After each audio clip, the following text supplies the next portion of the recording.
ভাই রে, রমজান মাসে নাকি শয়তান বন্দি থাকে। তাহলে এরা কারা? কোথা থেকে এলো এরা? তারা এখনো দুনিয়ার খোলা ময়দানে কিভাবে ঘুরে বেড়াচ্ছে?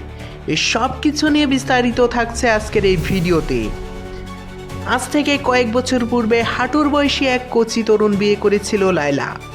দীর্ঘদিন একসাথে থাকার পর হঠাৎ করেই তাদের বিচ্ছেদ হয়ে যায়। আর এই বিচ্ছেদের পরপরই হাঁটুর বয়সী এই ছেলের উপর চাপিয়ে দেয় ট্রাক ভর্তি মামলা। যে মামলা খেয়ে আবারও একসাথে হতে যাচ্ছে এই তরুণ।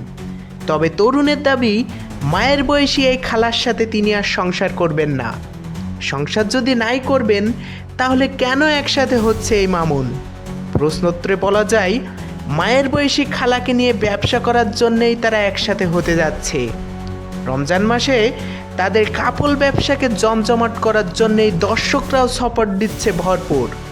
আর দর্শকদের সাপোর্টের উৎসাহ পেয়ে এক্সট্রিম লেভেলের সাহস পাচ্ছে তারা। দর্শকদের এই ভরপুর গালিগালাজের সাপোর্ট নিয়েই কাপড় ব্যবসাকে তরুণের মাঝে ছড়িয়ে দিতে সর্বাত্মক সহযোগিতা করবেন বলে জানিয়েছেন প্রিন্স মামুন ও লায়লা আপা।